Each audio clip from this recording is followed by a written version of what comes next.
Bonjour, aujourd'hui on est en management des organisations en classe de première STMG. Il s'agit du chapitre 1. Pourquoi est-il nécessaire d'organiser l'action collective? En termes de programme, il s'agit du thème 1 à la rencontre du management des organisations. Et la question de gestion est: pourquoi est-il nécessaire d'organiser l'action collective? En termes de notions, nous allons voir les notions d'action collective, d'objectifs, d'intérêt individuel et collectif, de groupe organisé, d'organisation, de cadre juridique et de ressources, ressources humaines, ressources financières, ressources matérielles, immatérielles et technologiques. Nous allons commencer par essayer de définir la notion d'organisation. Alors, quand on veut définir la notion d'organisation, en fait, il s'agit de faire le lien entre organisation, action et management. Quand vous recherchez sur Internet une image qui montre une organisation, vous allez trouver ce type de vue. Donc, sur laquelle vous avez des personnes différentes, des hommes, des femmes habillés de façon différente. Ces personnes sont toutes en activité, mais elles font des choses différentes. Ensuite, il y a des rouages, c'est-à-dire des roues qui s'emboîtent et fonctionnent pour réaliser quelque chose.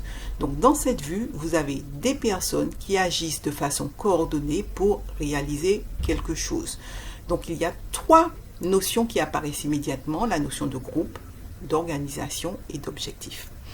Ainsi, une organisation, donc c'est un groupe qui est organisé pour atteindre des objectifs. Mintzberg définit l'organisation comme une action collective à la poursuite de la réalisation d'une mission commune.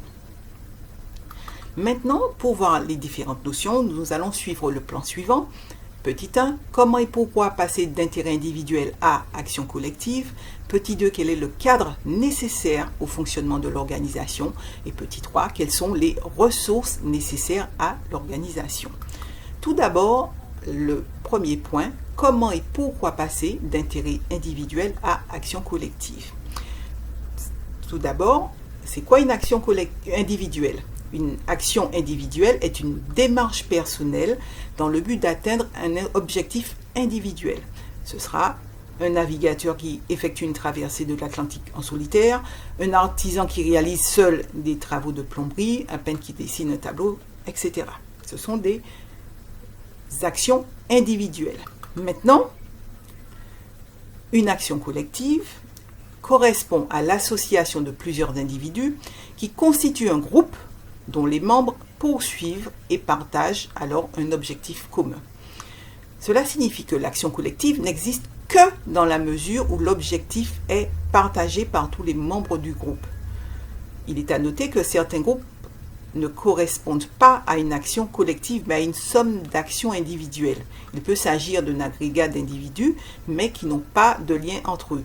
On va prendre l'exemple d'un bus. Effectivement, il y a plusieurs personnes dans un bus, mais elles ne vont pas forcément toutes au même endroit, et leur objectif n'est pas forcément le même.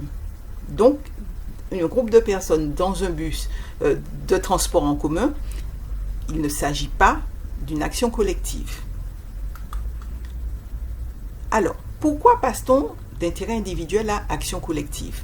Du point de vue du résultat et d'efficacité, l'action collective est supérieure à l'action individuelle. On va prendre l'exemple: si on devait soulever un bloc de pierre, il est plus difficile, voire impossible de le faire seul, alors qu'à plusieurs, on peut mettre nos forces en commun pour réussir à soulever une pierre d'une importance suffisante, c'est entendu. Donc, quand on met en place une action collective, l'objectif c'est de mutualiser les forces, les compétences, les connaissances et les relations. C'est pourquoi on dit que traditionnellement, l'action collective est supérieure en termes d'efficacité à l'action individuelle. Mais cette action collective, pour être efficace, elle doit être organisée. Un groupe organisé comprend donc des individus qui cherchent à se coordonner et dont le rôle de chacun est déterminé de façon à atteindre l'objectif commun. Maintenant, on va voir la question 2, est de savoir quel est le cadre nécessaire au fonctionnement de l'organisation. Tout d'abord, nous allons voir du groupe organisé à l'organisation et ensuite les contraintes de fonctionnement de l'organisation. Pour passer du groupe organisé à l'organisation, on a vu que l'efficacité de l'action collective qui justifie en fait l'existence de l'action collective. Mais pour cela, il faut qu'il y ait l'organisation du groupe, c'est-à-dire la mise en place d'une structure. Cette structure peut être hiérarchique, à savoir une répartition du pouvoir et des tâches, par exemple dans le cadre d'un organigramme hiérarchique, mais aussi l'inscription de l'activité de l'organisation dans la durée. Et pour cela, il convient de mettre en place un cadre juridique précis, déterminé par ses statuts et la forme juridique choisie. Donc on peut dire qu'une organisation peut être définie comme un groupe d'individus qui se constituent pour mener durablement une action collective et atteindre un objectif commun dans un cadre juridique précis. Maintenant, les contraintes de fonctionnement de l'organisation. Qu'est-ce qu'il faut faire pour que l'organisation fonctionne? Tout d'abord, il y a la circulation de l'information. Une bonne communication entre les membres de l'organisation permet d'améliorer la cohésion, la créativité et l'efficacité de la prise de décision. Alors, pensez immédiatement à l'intégration des nouvelles technologies de l'information et de la communication qui facilitent la bonne circulation de l'information. Le deuxième aspect est la répartition et la coordination des tâches. Donc il s'agit de dresser une liste des tâches à effectuer afin de les répartir entre les différents membres, puis de coordonner l'ensemble en donnant une unité d'ensemble et en mettant en cohérence les individus et les actes à réaliser. Et enfin, la fixation des règles de fonctionnement pour pouvoir prendre des décisions. Un petit point d'attention, toute organisation repose sur des individus qui peuvent également poursuivre des objectifs individuels.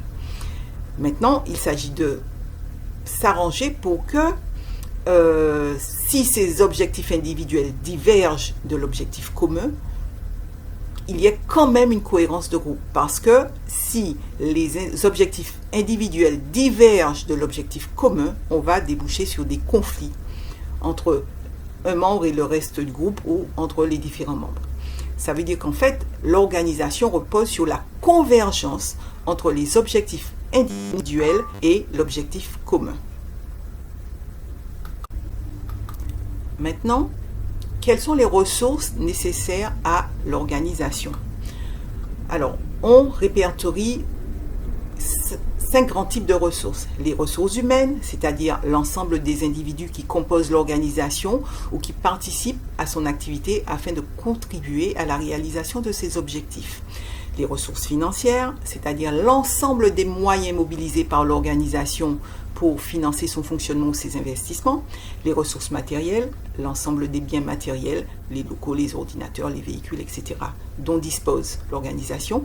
Les ressources immatérielles, l'ensemble des moyens immatériels correspondant à son activité.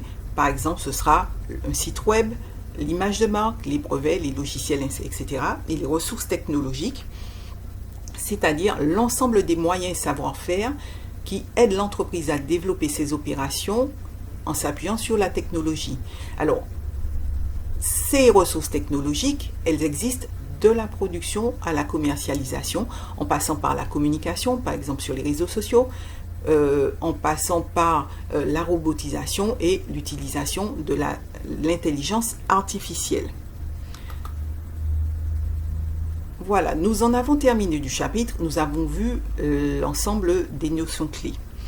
Donc, pourquoi est-il nécessaire d'organiser l'action collective? Donc, les caractéristiques d'une organisation, il faut qu'elle ait un caractère durable, un objectif commun, un cadre juridique, des ressources, une coordination, c'est-à-dire une répartition des tâches, une hiérarchie, mais aussi des règles de fonctionnement et un schéma de circulation de l'information. D'accord? Ensuite, on peut également vous demander d'identifier les ressources de l'organisation. Donc, il s'agira de répertorier les différentes ressources et de les catégoriser, à savoir identifier les ressources humaines, identifier les ressources matérielles, les ressources immatérielles, technologiques et financières. Voilà, ce chapitre est donc terminé avec une petite vue d'ensemble sur les notions clés, à savoir donc cadre juridique, les ressources, l'organisation, le groupe organisé, les différents types de ressources financières, matérielles, immatérielles, humaines, et la nécessité de coordination et de hiérarchie.